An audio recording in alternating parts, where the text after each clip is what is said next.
చివరిగా మరి చివరి యాక్టివిటీలోకి మనం వచ్చాం. ఏం ఇచ్చానండి? సమూయేలు ఇశ్రాయేలీయులకు న్యాయాధిపతిగా వ్యవహరిస్తున్న కాలంలో మోషే అరణ్యమందు చేయించిన మందసము, గుడారము మరియు బలిపీఠము ఈ మూడుని ఎక్కడ ఉన్నవి, ఎవరి స్వాధీనంలో ఉన్నవి?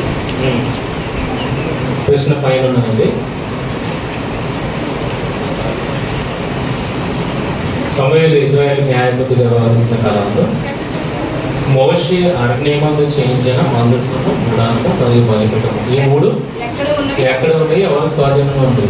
అంటే క్రికెట్ ఆడినప్పుడు బ్యాట్స్మెన్ బాగా ఆడగలుగుతాడు, బౌలర్ కూడా బాగా చేయగలుగుతాడు కదా.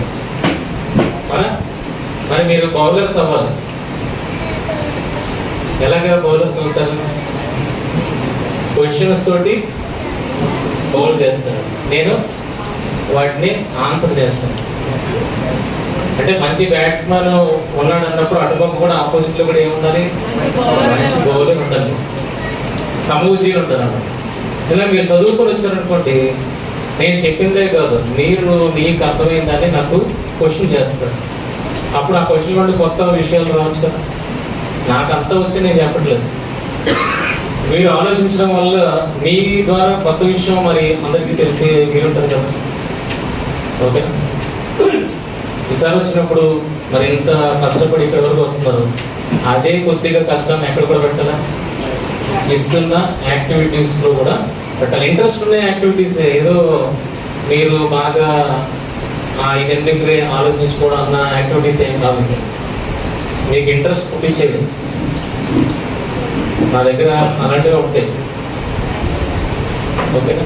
చెప్పుకోవడం కదా, నేను అలాగే ఆలోచిస్తాను కనుక అలాంటివి మీకు ఇవ్వడానికి కూడా ఇష్టపడతాను కనుక ఇంట్రెస్టింగ్ లేదు. అంటే కొద్దిగా మీరు చదువుకొని వస్తే నేను చెప్పేది మీకు అర్థం చేసుకునే స్థితిలో కూడా ఉంటాను.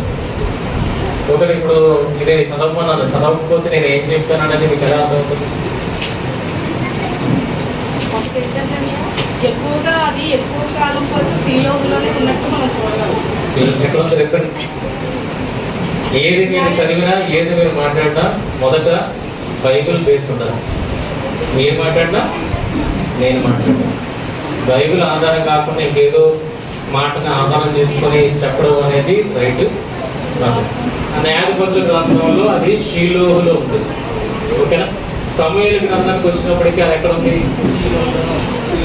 అప్పుడు యాజకుడికి ఎవరు వ్యవహరిస్తున్నారు? ఏలి. అప్పుడు అక్కడికి ఎవరు వచ్చారు? సమూయేలు తల్లి వచ్చేదా రాలేదా? షీలో దగ్గరికి వచ్చి వేడుకుంది కదా, నాకు బిడ్డనిస్తే నేను నీకు ఇచ్చేస్తానని. ఎక్కడ వేడుకుంది? షీలో. ఓకే, మందసము, గుడారము, బలిపీఠము అన్ని ఎక్కడ ఉన్నట్టుగా కనపడుతుంది మనకి? షీలోహులో ఉన్నట్టుగా కనపడుతుంది. అంటే ఎక్కడ వరకు? సమూయేలు పుట్టక ముందు వరకు అవన్నీ ఒకే చోట ఉన్నట్టుగా కనబడుతుంది. ఇప్పుడు 4వ అధ్యాయానికి వచ్చినప్పటికీ సమూయేలు, మొదటి సమూయేలు 4వ అధ్యాయానికి వచ్చినప్పటికీ యుద్ధం జరుగుతుంది. యుద్ధం జరిగినప్పుడు ఇజ్రాయేలీకి ఒక ఆనవాళ్ళు ఏంటంటే, యుద్ధం మనం గెలవాలి అంటే మన మధ్య ఉండాలి, మందసం ఉండాలి. ఇప్పుడు ఏమైందంటే షీలోహులో ఉన్న మందసం కాస్త స్థానభ్రంశం చెందింది. షీలోహు నుండి ఎక్కడికి వెళ్ళింది? యుద్ధ ప్రదేశానికి వెళ్ళింది. గుడారం ఎక్కడ ఉండిపోయింది? బాగా ఆలోచించండి. గుడారాన్ని కదల్చలేదు, బలిపీఠాన్ని కదల్చలేదు. ఏది కదిలించేది? మందసాన్ని కదిలించేది. ఇప్పుడు మందసం కదిలి స్థానభ్రంశం చెంది ఎక్కడికి వచ్చింది? వారి యుద్ధ ప్రదేశానికి. దానికి ఎబెనేజరు అని పేరు ఉంది, కానీ అది ఎక్కడ ఉన్నది అనేది మనకి ఇప్పటివరకు తెలియదు. ముందుకు చదివే దాంట్లో క్రమంలో మనకి దొరకచ్చు. అయితే ఆ ఎబెనేజర్ ప్రాంతానికి వచ్చింది, అది ఇజ్రాయేల్ ప్రాంతమే. ఆ ఎబెనేజర్ ప్రాంతానికి వచ్చిన తర్వాత ఏం జరిగిందంటే, యుద్ధంలో మందసం ఉన్నప్పటికీ కూడా ఇజ్రాయేలీలు ఓడిపోతారు. ఓకేనా? ఓడిపోతారు, అందరూ హతులవుతారు. అప్పుడు ఆ మందసం చెరపట్టబడుతుంది. ఎవరి చేత? ఫిలిస్తీన్ల చేత చెరపట్టబడుతుంది. ఇప్పుడు ఏది వేరైపోయింది? దేనికి ఏది వేరైంది? వేరైపోయింది. ఇప్పుడు మందసం ఎక్కడున్నది అని చెప్పొచ్చు, గుడారము, బలిపీఠం ఎక్కడుందని చెప్పొచ్చు. షీలోహు. ఓకేనా? షీలోహు ఎవరి స్వాస్యం? షీలోహు అనేది ఎవరి స్వాస్యం కిందకి వస్తుంది? ఏ గోత్ర స్వాస్యంలోకి వస్తుంది? లేవి. షీలోహు అంటే ఇంకా మందిరం ఉన్నా కానీ లేవీలు ఫిక్స్ చేసేస్తారా? లేవీలు ప్రతి గోత్ర స్థానంలో ప్రతి పట్టణంలో కూడా ఉంటారు. లేవీ ఇజ్రాయేల్తో పాటు ఉంటారండి. మందిరం దగ్గర ఉండేవాళ్ళు స్పెషల్. ఓకేనా? సో షీలోహు అనేది ఎవరి ప్రాంతము అన్నది మనం మొదట తెలుసుకోవాలి. షీలోహు కనబడుతుందా? షీలోహు కనబడుతుందా? ఏ కలర్ ఉంది? ఏ కలర్? ఇంకా ఇది ఏ నెంబర్? ఇది 6 నెంబర్ 6 కదా. సో 6 ఏమి ఇచ్చాడు? ఓకే. Map point. ఇప్పుడు ఈ సబ్జెక్ట్ లో మనకి ఏం కావాలంటే మ్యాప్ పాయింటింగ్ అనేది చాలా కీ రోల్ ప్లే చేస్తారు. అంటే ఎక్కడి నుండి ఎక్కడికి స్థానభ్రంశం చెందింది అనేది మనకి ఒక అవగాహన వస్తే కనుక ఏం జరుగుతుంది చుట్టూగా, ఆ పరిసరాల్లో ఏం జరుగుతుంది అన్న విషయం మనకి అర్థమవుతుంది. ఇప్పుడు షీలోహు నుండి మందసాన్ని షిఫ్ట్ చేశారు. ఒకవేళ షీలోహు ఎక్కడుంది? షీలోహు ఎక్కడుంది? ఎఫ్రాయిము గోత్రానికి సంబంధించిన ప్లేస్ లో ఉంది షీలోహు. ఓకేనా? ఎక్కడుంది అంటే మొదట ఏలీ యాజకుడిగా పనిచేసిన దేవుని మందిరం ఎక్కడుంది? షీలోహులో ఉంది. అది ఎఫ్రాయిము గోత్రంలో ఉంది, గోత్ర స్థానంలో ఉంది. ఇది ఫిక్స్ అవుతుంది. ఓకేనా? ఇప్పుడు మరో ప్రశ్న వేస్తాను. ఈ ప్రశ్నకి ఆన్సర్ దీంతో ముడిపడి ఉంటుంది. 2 సమూయేలు 21వ అధ్యాయము 2వ వచనం నుండి. గిబియోనీయులు ఇశ్రాయేలీయుల సంబంధికులు కాదు. గిబియోనీయులు ఎవరట? ఇశ్రాయేలీయుల సంబంధికులు కాదు. వారు అమ్మోనీయులలో శేషించిన వారు. వారు అమ్మోనీయులలో శేషించిన వారు. ఇశ్రాయేలీయులు మిమ్మల్ని చంపమని ప్రమాణపూర్వకంగా వారితో చెప్పి ఉండేది కానీ సౌలు ఇశ్రాయేలు యోధాల వారి ఇశ్రాయేలీయులకి గిబియోనీయులకి మధ్య ఏం కుదిరింది? సంధి చేసుకున్నారు. ఏ రకమైన సంధి అంటే, నీవు ఇజ్రాయేల్ ఏమన్నారంటే మేము మిమ్మల్ని చంపం, మీరు మాకు దాసు లేదు కనుక మేము మిమ్మల్ని చంపమని ఇజ్రాయేలీలు గిబియోనీయులతోటి ఒప్పందం చేసుకున్నారు. ఓకేనా? అదే ఇక్కడ రాయబడుతుంది. గిబియోనీయులు ఇజ్రాయేలీలు కాదు, ఇజ్రాయేల్ సంబంధులు కాదు. వారెవరు? అమ్మోనీయుల శేషించిన వారు. అమ్మోనీయులు శేషించేవారు అంటే ఎవరైతే కనాన భూభాగంలో ఉన్నారో ఇజ్రాయేల్ తోలువేమన్నాడు, వాళ్ళు శేషించిన వారు. మీరు ఇజ్రాయేల్తో సంధి చేస్తున్నారు. వీళ్ళు ఒక్కరే సంధి చేస్తున్నారు, మిగిలిన ఎవరు సంధి చేసుకోలేదు కనుక అందరితో యుద్ధాలే జరిగింది. వీళ్ళతో ఏ రకమైన సంధి అంటే, మీరు మాకు దాసులుగా ఉంటే మేము అప్పటికి మిమ్మల్ని చంపము అన్నది ఇజ్రాయేల్ గిబియోనీయులతో చేసుకున్న ఒడంబడిక. ఓకేనా?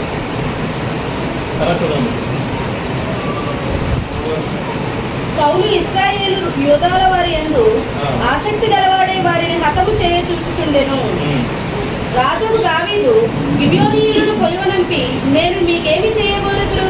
యెహోవా స్వాస్థ్యమును మీరు దీవించినట్లు దోష నివృత్తికై దేని చేత నేను ప్రాయశ్చిత్తం చేయుదునని వారిని అడగగా, గిబియోనీయులు సౌలు అతని ఇంటి వారు. ఇక్కడ ఒక మాటని మీరు గమనించలేదు, ఒకసారి మళ్ళీ చదవండి. రాజుకు దావీదు గిబియోనీయులను పిలువనంపి, నేను మీకేమి చేయగోరుదురు? ఏమైనా డిఫరెన్స్ ఏమైనా కనబడిందా అనేది చెప్పండి. 2 సమూయేలు 21వ అధ్యాయం 3వ వచనం ఒకసారి చదివితే, రాజుకు దావీదు గిబియోనీయులను పిలువనంపి, నేను మీకు ఏమి చేయగోరుదురు? యెహోవా స్వాస్యమును మీరు దీవించినట్లు దోష నివృత్తికి దేని చేత నేను ప్రాయశ్చిత్తము చేయుదునని వారిని అడుగగా. చదువుతున్నప్పుడు ఏమైనా చిన్న డిఫరెన్స్ ఏమైనా కనబడిందా? తేడా, మాటల్లో తేడా? అందరూ బైబిల్ తీసారా? అందరూ బైబిల్ తీసారా? ఇంకొక బైబిల్ తీయకపోతే ఇక్కడ కనబడితే చదువుకోండి. ఫస్ట్ చదువుకున్నది ఏంటంటే గిబియోనీయులు ఇజ్రాయేలు సంబంధికులు కారు.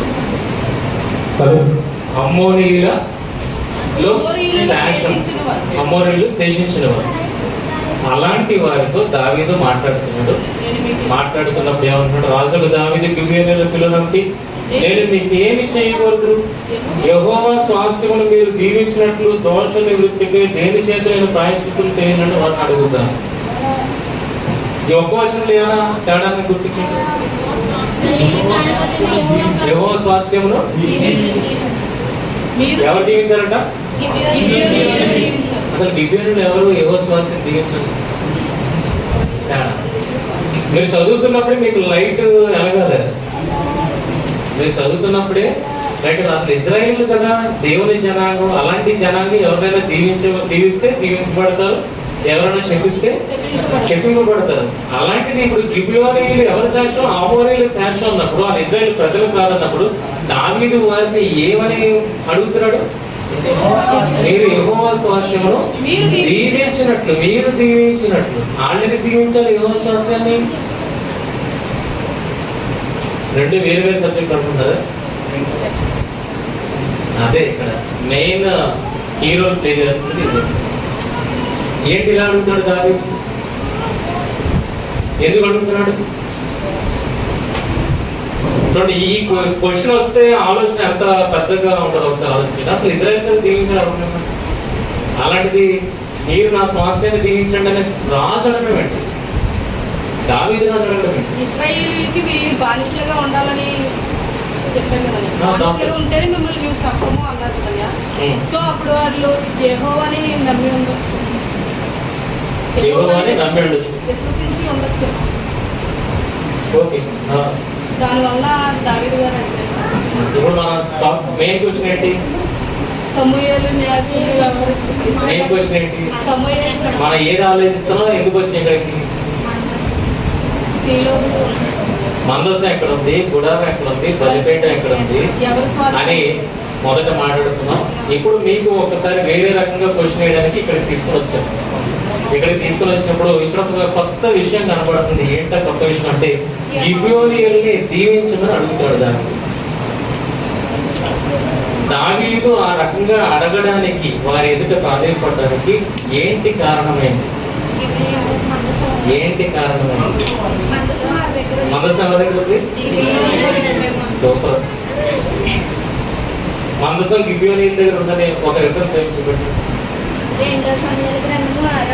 2 సమూయేలు 6. సూపర్. 2 సమూయేలు 6:4. దేవుని మందసము గల ఆ గడ్డిని సూపర్ గా ఆలోచించాలని అంటున్నావు కదమ్మా. ఇప్పుడు ఈ చిన్న తేడాతోటి చూద్దాం ఎలా ఉంటుంది బ్రేక్. ఎందుకంటే నాకు కూడా బ్రేక్ పడింది కనుకనే నీకు చెప్తున్నాను. చూడండి ఇక్కడ ఏముందో, దేవుని మందసము గల ఆ బండిని గిబియాలోని అబీనాదాబు ఇంటి నుండి తీసుకొని రాగా అహ్యో దాని ముందర నడిచెను. ఏ పేరు ఉంది ఇక్కడ? గిబియా. మనం చదువుకుంది ఎవరి కోసం? గిబియో.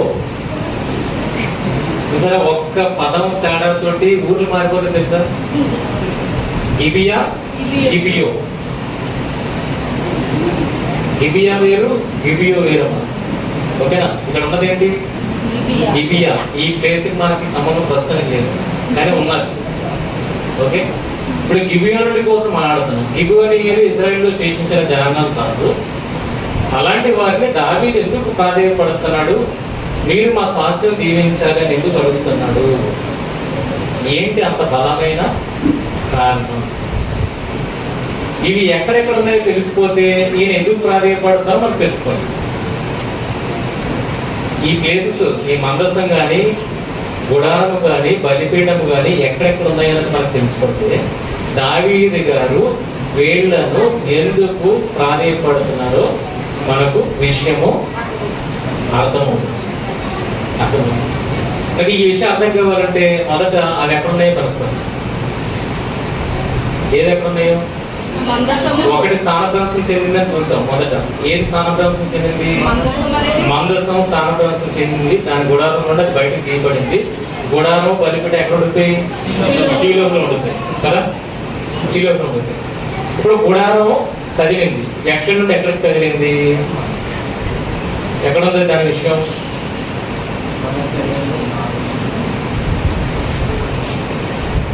మొదటి సమయాలు 5వ అధ్యాయం అంతా చదివితే అది ఎక్కడి నుండి ఎక్కడికి షిఫ్ట్ అయింది అనేది మనకు కనబడుతుంది. ఓకేనా? దేవుని మందసం ఫిలిష్తీయులు దేవుని మనసును పట్టుకొని ఎబెనేజరు నుండి అష్డోదులకు తీసుకుని పోయి దాగోను గుడిలో దాగోను ఎదుట దాన్ని ఉంచి. అయితే మరునాడు అష్డోదు వారు ప్రాతకాలమందు లేవగా, ఇదిగో దాగోను యెహోవా మందసము ఎదుట నేలను బోర్ల పడి కనుక వారు దాగోను లేవనెత్తి వారి స్థానమందు మరల ఉంచి. ఆ మరునాడు వారు ఉదయం నుండి లేవగా దాగోను యెహోవా మందసము ఎదుట నేలను బోర్ల పడి ఉండేది. దాగోను యొక్క తలయు 2 అరల చేతులను తెగవేయబడి గడప దగ్గర పడి ఉండేది. ఇదంతా ఫిలిష్తీయుల దేశంలో ఏం జరిగింది? వీళ్ళు మందసాన్ని తీసుకుని వెళ్ళిపోయి అక్కడ పెట్టుకోవడం వల్ల వాళ్ళు ఎలాంటి పరిస్థితులు ఎదుర్కొన్నారు అన్నది ఈ 5వ అధ్యాయంలో ఉండదు. అయితే ఇదంతా మనకి ప్రస్తుతానికి అవసరం లేదు. చదివితే బాగుంటుంది కానీ ప్రస్తుతానికి మనకి అసందర్భం. కానీ ఏది కావాలి ఇందులో? ఎక్కడి నుండి ఎక్కడికి వెళ్ళిందో కావాలి. అంటే ఎక్కడి నుండి ఎక్కడికి వెళ్ళిందో కావాలి. ఓకేనా? అది చూడడానికి మనం చూడగలిగితే మీరు 5వ అధ్యాయం రాసేసుకోండి. ఫస్ట్ 5వ అధ్యాయంలో ఫస్ట్ మందసం ఫిలిష్తీయుల దేశానికి వెళ్ళింది. ఎక్కడ నుండి? షీలోహు అనుకోండి. ఎబెనేజర్ మనకు తెలియదు కనుక షీలోహు నుండి అనుకున్నాం. షీలోహు నుండి అష్డోదుకి వెళ్ళింది. అష్డోదు ఫిలిష్తీయుల దేశంలో అష్డోదుకి వెళ్ళింది. అష్డోదు నుండి గాతుకి వెళ్ళింది. అష్డోదు నుండి ఫిలిష్తీయుల దేశంలోనే గాతు ప్రాంతానికి వెళ్ళింది. గాతు నుండి ఎక్రోను ప్రాంతానికి వెళ్ళింది. ఎక్రోను ప్రాంతానికి, అది ఫిలిష్తీయుల దేశం. సో 3 ప్రాంతాలు ఫిలిష్తీయుల దేశంలో చూసాం. ఏంటది? అష్డోదు, గాతు, ఎక్రోను. ఈ 3 ఫిలిష్తీయుల ప్రాంతాలు. ఇది భరించలేకపోయారు. 7 నెలలు మనసు వారి దగ్గర ఉంచుకొని దానివల్ల వచ్చే పరిణామాలను వారు భరించలేక ఏం చేశారంటే దీనిని స్వస్థానానికి పంపాలి అని లాస్ట్కి డిసైడ్ అయ్యారు. ఎక్కడికి పంపారు చూడండి. ఎన్నో వస్తుంది? ఎక్కడ? 6వ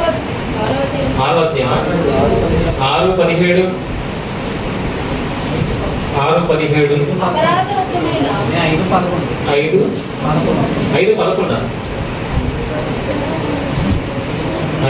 వచ్చేస్తున్నారు.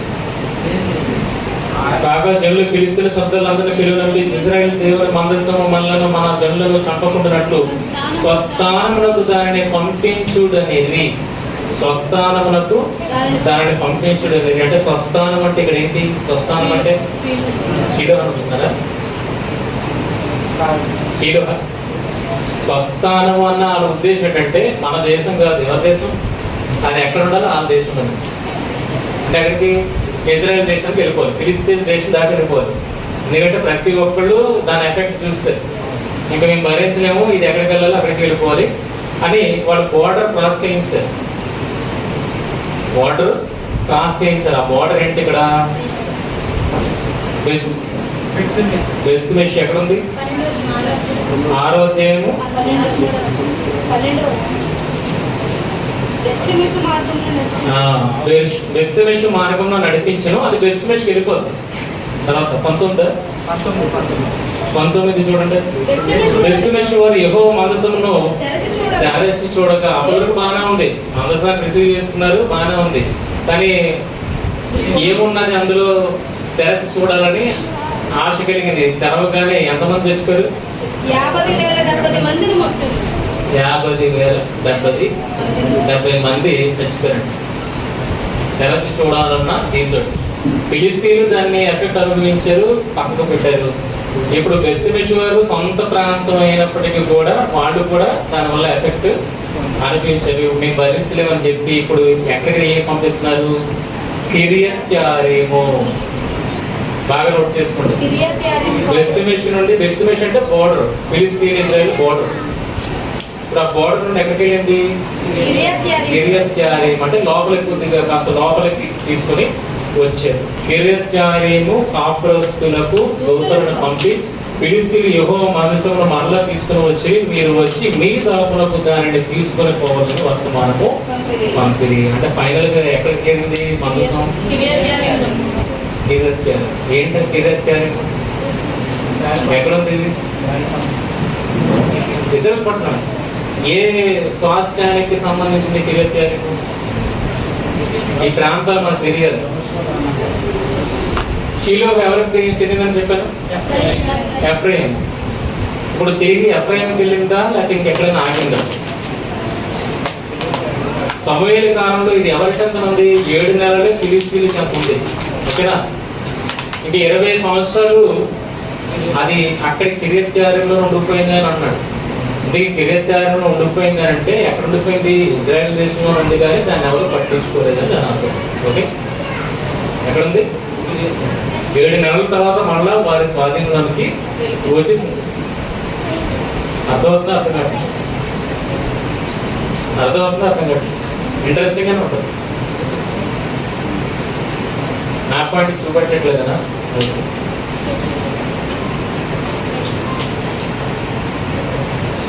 ఇది ఇజ్రాయెల్ గోత్రానికి పంచిపెట్టిన స్వాస్థ్యం. ఇజ్రాయెల్ దేశంలో ఎవరెవరికి ఏ స్వాస్థ్యం దక్కింది అనేది టోటల్ మ్యాప్. ఇందులో మనం షీలో చూసాం. షీలో ఇక్కడ ఉంది. షీలో ఇక్కడ ఉంది. ఓకే,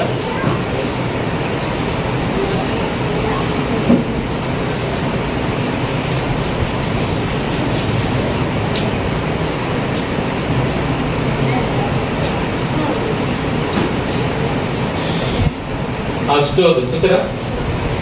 అష్టోద్ ఎక్కడి నుంచి వచ్చింది? ఇది ఈ లైన్ షీలో నుండి వచ్చింది, అష్టోద్కి వచ్చింది. అష్టోద్ నుండి ఎక్కడికి వెళ్ళింది? గాత్కి వెళ్ళింది. గాత్ నుండి ఎక్రోన్కి వచ్చింది. ఎక్రోన్ నుండి బెత్షెమెషుకి వచ్చింది. బెత్షెమెషు నుండి ఇక్కడికి వచ్చింది. ఇక్కడికి వచ్చిందండి. ఇది ఎవరి ప్రాంతం? ఇది ఈ ఎల్లో లైన్. అక్కడ ఏముంది నంబరు? 9.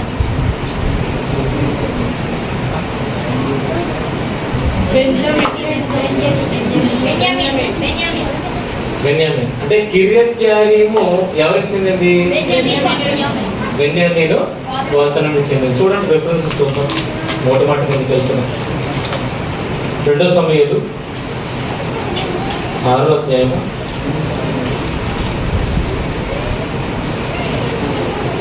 2 సమూయేలు 6వ అధ్యాయము 2-4 వచనాలు చదవండి. 2 సమూయేలు 6వ అధ్యాయం 2వ వచనం నుండి. ఎవరు బయలుదేరి?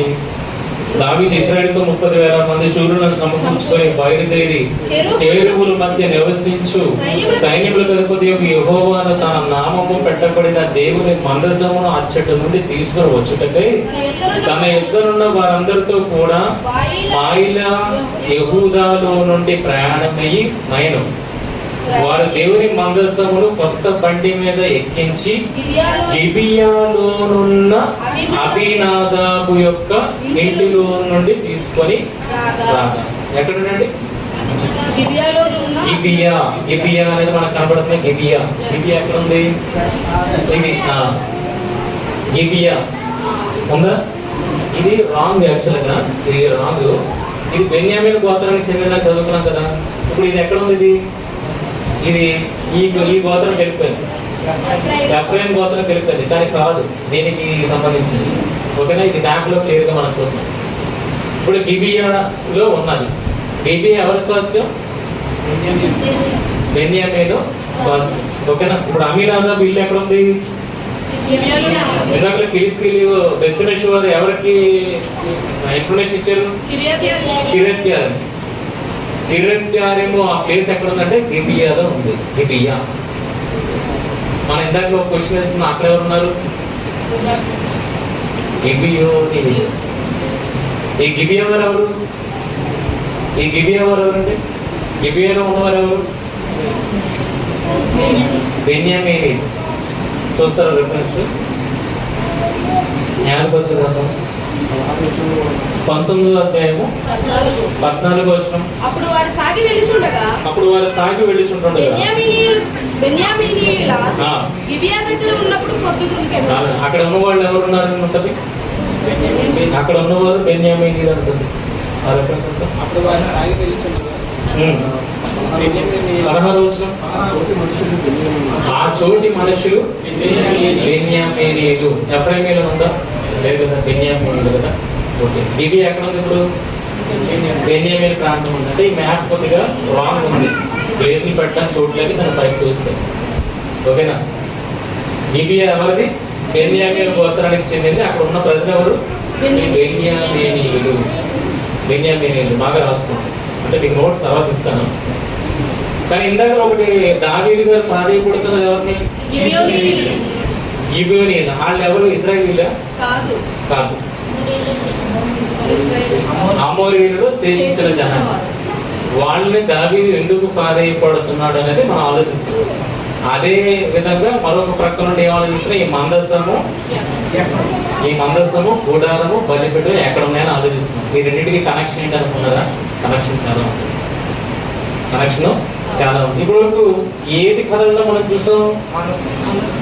మందసం ఎక్కడెక్కడ నుండి వెళ్ళింది? షీలోకి నుండి స్టార్ట్ అయింది, అష్టోదికి వెళ్ళింది, గాతుకు వచ్చింది, ఎక్రోన్కి వెళ్ళింది, బెత్షెమెషుకి వచ్చింది. అక్కడ నుండి కిరెత్యారీము అన్న ప్లేస్ ఉన్న గిబియాకి వచ్చింది. గిబియాకి వచ్చింది. మరి గుడారం బలిపీఠం ఏంటి? అది ఎక్కడ ఉన్నాయి? షీలోకులో ఉన్నాయా? ఏదైనా రెఫరెన్స్ ఇస్తారా? ఏదైనా ఒక రెఫరెన్స్. కానీ షీలోకులో లేవు, ఒక ప్రాంతంలో ఉన్నాయనేది రెఫరెన్స్ నా దగ్గర ఉంది. రెఫరెన్స్ నా దగ్గర ఉంది.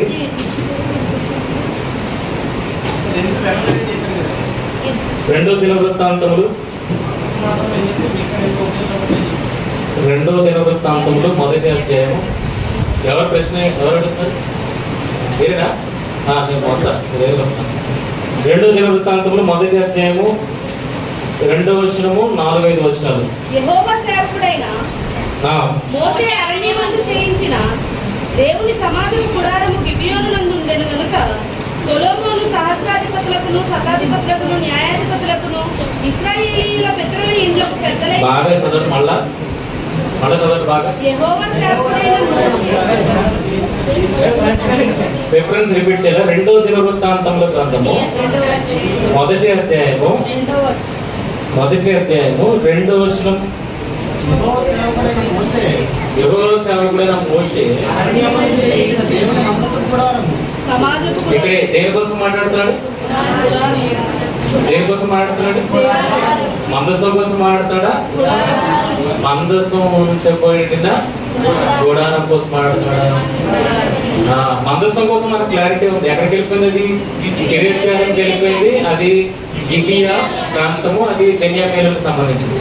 ఇప్పుడు మనకి షీలోలో ఉండిపోయింది ఏంటి? గుడారము బలిపీఠం కదా. సో ఈ రెండు మనకి ఎక్కడికి వెళ్ళి కనబడలేదు. కానీ ఎక్కడ ఉన్నాయని చెప్తున్నాడు ఇక్కడ? గిబియోను నందుండెను. ఇక్కడ మనకి కనెక్షన్ ఎస్టాబ్లిష్ అవుతుంది. ఎవరితోటి? గిబియోనీయులతోటి. ఈ గిబియోను ప్రాంతం తోటి ఏంట సంబంధము అంటే కిందకి వెళ్ళినప్పటికీ సమాజపు గుడారము గిబియోను నందుండెను. షీలోకు నుండి ఎక్కడికి వచ్చింది? షీలోకు నుండి ఎక్కడికి వచ్చింది? గిబియోను ఎక్కడ ఉంది చూస్తారా?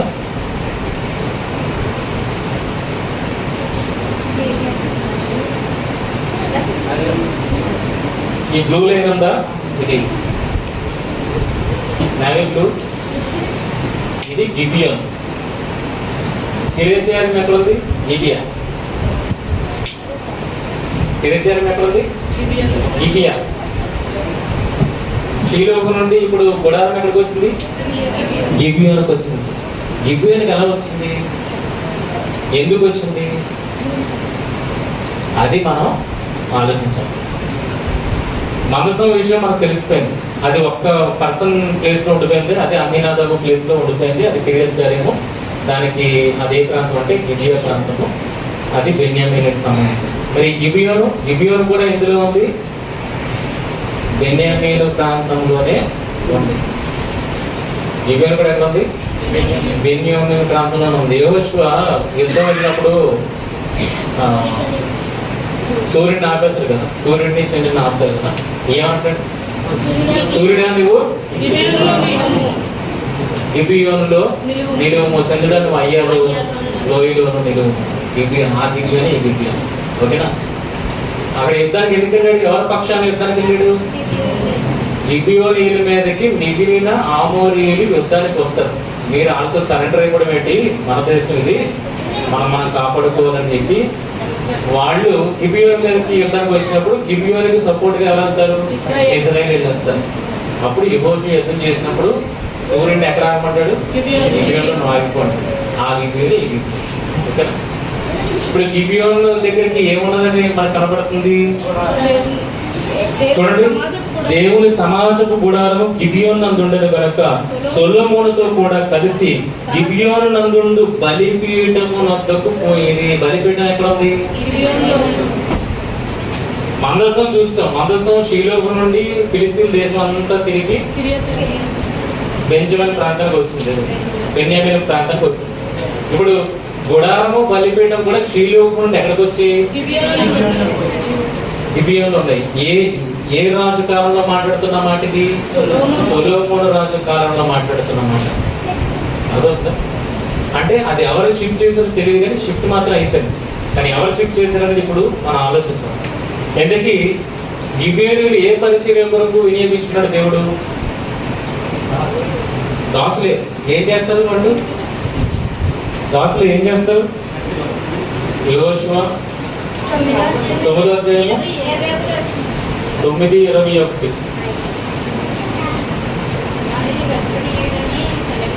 9:21. యెహోషువ 9:21. వారిని బ్రతుకునీయుడని సెలవిచ్చిన కనుక ప్రధానులు తమతో చెప్పినట్లు వారు సర్వ సమాజమునకును కట్టెలు నరువారుగాను నీళ్లు చేదువారుగాను ఏర్పడేది. ఇది ఎక్కడ? దేవుని మందిరం దగ్గర. దేవుని మందిరం దగ్గర వీళ్ళకి ఏం బాధ్యతలు అప్పగించారు? కట్టెలు నరుకువారు గారు. అంటే కట్టెలు నరకడం దేనికి కట్టెలు నరుకుతున్నారు? బలిపీఠం దగ్గరికి. నీళ్లు మోయడానికి అక్కడ గంగళం ఉంటది, గంగళంలో నీళ్లు పవిత్ర స్నానానికి. సో ఈ రెండు దేవాలయం ఎదుట పని చేయడానికి గిబియోనీయులు ఉన్నారు. ఓకేనా? వీళ్ళు కంటిన్యూస్ గా వాళ్ళు ఒప్పుకున్న ఒప్పందానికి పని చేస్తున్నారు. ఇప్పుడు మందసం వెళ్ళిపోయింది. ఎక్కడ? షీలోహులు వీళ్ళు పని చేస్తున్నప్పుడు మందసం పట్టబడింది, వెళ్ళిపోయింది. ఇప్పుడు దేవాలయ పరిచయం చేయడానికి ఎవరు ఉన్నారా? ఏడు చచ్చిపోయాడు, 2 కుమారులు చచ్చిపోయారు, ఇక ఎవరు లేరు. అప్పుడు ఏది ఒంటరిగా ఉండిపోయింది? సమాజ మందిరపు గుడారము బలిపీఠం అక్కడ ఉండిపోయింది. ఇప్పుడు వీళ్ళు అక్కడ సేవ చేయడానికి ఏమైనా ఉందా? లేదు. కనుక వీళ్ళు ఏం చేశారంటే దీన్ని ఎక్కడికి తీసుకెళ్ళిపోయారు? వారి ప్రాంతానికి దీనిని తీసుకెళ్ళిపోయారు. మందసం లేకుండా గుడారం ఏం చేస్తుంది? గుడారం బలిపీఠాన్ని ఎక్కడికి తీసుకెళ్ళిపోయారు? గిబియోనీయులు తమ ప్రాంతానికి తీసుకెళ్ళిపోయి దాని మీద ఉన్నత స్థలం దగ్గర దానిని ఉంచారు. అదే నిజంగా చదువుకున్నాం మనం.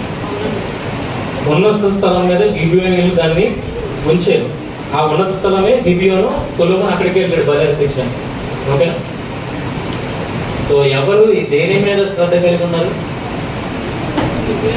ఎవరు దేని మీద శ్రద్ధ కలిగి ఉన్నారు? ఇజ్రాయెల్ వదిలేశారు, కానీ ఇజ్రాయెల్ కాని వారు వాళ్ళు అప్పగించిన పని నిమిత్తం బాధ్యత కలిగిన వారుగా ఆ మందిరాన్ని, దాని తాలూకా బలిపీఠాన్ని తమ ప్రాంతంలో ఉన్నత స్థలం మీద ఉంచారు. ఉన్నత స్థలం మీద ఉంచారు. గొప్పలే కదా. ఇప్పుడు ఇజ్రాయెల్ కానీ ఎవరు గొప్పలు చెప్పండి? గొప్పలు. అలాంటి గొప్పోళ్ళని ఎవరు హతమారుస్తున్నాడట? ఒప్పందం ఉన్నప్పటికీ కూడా సౌలు హతమారుస్తున్నాడట. అందుకు దేవుడు కోపించి, ఇజ్రాయెల్ పక్షంగా దేవుడు కోపించి ఏం చేశారంటే కరువు అనేది 3 సంవత్సరాలు ఆగకుండా వచ్చింది. అదే మనం 2 సమూయేలు 21వ అధ్యాయంలో మనం చదువుకుంటాం. కరువు ఎందుకు వచ్చింది ఇజ్రాయెల్ ప్రాంతంలో అనే విచారణ చేసినప్పుడు ఆ కరువు ఎన్ని నిమిత్తం వచ్చిందంటే సౌలు చంపిన గిబియోనీయులను బట్టి ఆ ఇజ్రాయెల్ ప్రాంతానికి కరువు వచ్చింది. కనుక దావీదు ఆ విషయాన్ని తెలుసుకుని గిబియోనీయుల్ని పిలుస్తాడు. పిలిచి మా స్వాస్థ్యమును దీవించినట్లు మీకు ఏ రకంగా ప్రాయశ్చిత్తం చేయాలి అని అడుగుతాడు. మా స్వాస్థ్యమును దీవించినట్లు. ఎందుకు వారు దీవించాలి? వారి పక్షముగా ఎవరున్నారు? వారి పక్షంగా ఎవరు కరువు అనుభవిస్తున్నారు? ఇశ్రాయేలీయులు వారి పక్షంగా కరువు అనుభవిస్తారు. దేవుడు వారి పక్షాన ఉండడాన్ని బట్టి ఇశ్రాయేలీయులు కరువును అనుభవిస్తున్నారు. ఇప్పుడు ఇజ్రాయెల్ ప్రాంతం దీవింపబడాలంటే ఎవరికి ప్రాయశ్చిత్తం చేయాలి? గిబియోనీయులకు ప్రాయశ్చిత్తము చేయాలి. అర్థమవుతుందా విషయం? ఏమైనా అర్థమవుతుందా? దేవుని మందిరం ఎదుట వీళ్ళు సేవకులుగా ఉన్నారు. మందసం వచ్చి పట్టబడి వెళ్ళిపోయి కిరీత్యారం దగ్గరకు వచ్చింది. కానీ మందిర గుడారము బలిపీఠము షీలోహులోనే ఉండిపోయి అక్కడ దానికి బాగోగులు చూసేవారు ఎవరు లేరు.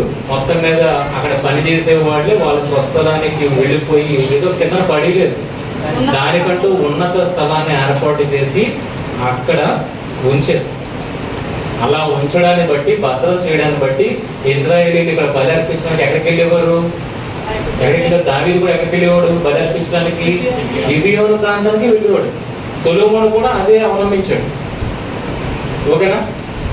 సొలొమోను కూడా అదే అవలంబించాడు. కనుక గిబియోనీయులు ఏం తీసుకున్నారు?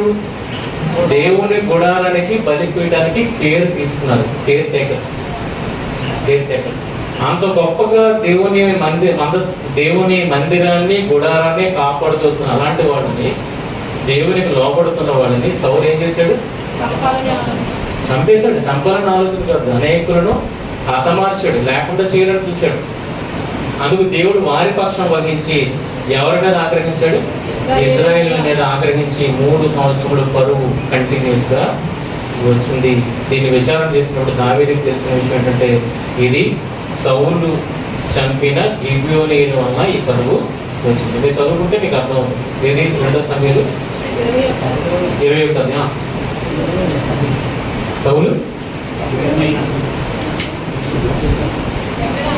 సౌలు గిబియోనీయులను అంతం చేశాడు. ఎక్కడ అంతం చేశాడు అన్న అది తెలియదు. నువ్వు అడిగావు కదా, నేను చూస్తాను. రాయబడింది కదా, అందుకే నమ్ముతాను. కానీ ఖచ్చితంగా ఏదో ఒకటి జరుగుతుంటాను. ఓకే,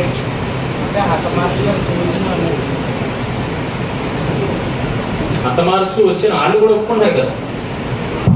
దేవుడు చెప్పడమే కాకుండా వాడు కూడా ఒప్పుకుంటారు. అవును రైతే, మాకు ప్రాయశ్చిత్తానికి ఏం చేయాలంటే సౌలు కుమారుని 7 మాకు అప్పగించండి. వాళ్ళని ఎక్కడ ఉరి తీస్తామంటున్నారు ఒకసారి చూడండి. గిబియోనీయులు ఎక్కడ సౌలు కుమారులను ఉరి తీస్తారనేసి అన్నారు. ఒకసారి చూడండి. గిబియోనీయులు ఎక్కడికి ఉరి తీస్తారన్నారు? యెహోవా సన్నిధి ఎక్కడ ఉంది? గిబియాలో ఏముంది? గిబియోలో ఏముంది? గిబియాలో మందసం ఉంది. గిబియోన్లో ఆ మందసం ఉంచబడే మందిరము బలిపీఠము ఉంది. ఇప్పుడు అక్కడ నుండి వచ్చిన వాళ్ళు ఎక్కడ సౌలు కుమారులు వృత్తిస్తారన్నారు? సౌలు పట్టణమైన, చూడండి అదొకటి అక్కడే ఉంటది. 7 మాకు అప్పగించండి అని అన్న తర్వాత 6వ వచనం యెహోవా సౌలు గిబియా కరెక్ట్ విడగొట్టి కంటిన్యూస్. సౌలు గిబియా పట్టణం. సౌలు గిబియా పడ చదవము. యెహోవా ఏర్పరుచుకున్న సౌలు గిబియా పట్టణం. ఓకేనా? దేవుడు ఏర్పరుచుకున్నాడు ఆ గిబియా పట్టణాన్ని. సౌలు గిబియా పట్టణములో యెహోవా సన్నిధిని. సౌలు గిబియా పట్టణంలో ఏముంది? దేవుని మందసం ఉంది. ఆ మందసం ఎదుట మేము వారిని ఊరి తీస్తాము. మా ప్రాంతంలో కాదు, ఎక్కడ? గిబియాలో. అక్కడ ఏముంది? మందసము ఉంది. అక్కడ నుండి కిరీత్యారీము నుండి, ఇప్పుడు మెయిన్ లైన్ చూడండి, కిరీత్యారీము నుండి ఎక్కడికి వెళ్ళింది? యెరూషలేముకి మందసము దావీదు ద్వారా తీసుకుని పోబడింది. కానీ బలిపీఠం అది ఇక్కడ ఉండిపోయింది. ఎందుకంటే ఇక్కడ గొప్ప బలిపీఠాన్ని చేశారు. మళ్ళా సొలొమోను దేవాలయాన్ని కట్టించడు కనుక గుడారంతో మళ్ళీ ఇది ఉన్నత స్థలంగా మిగిలిపోయింది. ఇది మెయిన్ టెంపుల్ గా మారిపోయింది. ఇందులో మందసం ఉంచబడింది. ఓకేనా? సో దావీదు ఎందుకు వేడుకుంటున్నాడు అన్న విషయాన్ని ఆలోచిస్తున్నప్పుడు ఇది చాలా అవసరము, ఏవేవి ఎక్కడికి షిఫ్ట్ అయ్యాయి, ఎందుకు షిఫ్ట్ అయ్యాయి, ఎందుకు దావీదు గిబియోనీయుల్ని ప్రాధేయపడుతున్నాడు, ఈ విషయాలన్నింటినీ అర్థం చేసుకున్నప్పుడు వీళ్ళు ఎవరు దేనికి ప్రొటెక్షన్ గా ఉన్నారు? దేవుని ఇజ్రాయెల్ వదిలిపెట్టిన తమ సొంత దేవుని బలిపీఠాన్ని మందిర గుడారాన్ని ఇజ్రాయెల్ వదిలిపెట్టారు, కానీ వీళ్ళు వదిలిపెట్టలేదు, వదిలిపెట్టలేదు. వాళ్ళ ప్లేస్లో తీసుకుని వచ్చి దానికంటూ ఉన్నత స్థలాన్ని ఏర్పాటు చేసి దాని ఎదుట వారు సేవ చేస్తున్నట్టుగా మనకు కనపడుతుంది. తదుపరి ఇజ్రాయెల్ కూడా అక్కడికి వెళ్ళి బలి అర్పించినట్టుగా మనం చూడగలుగుతాం. ఓకేనా? ఇప్పుడు ఇది ఓల్డ్ మ్యాప్ కదా,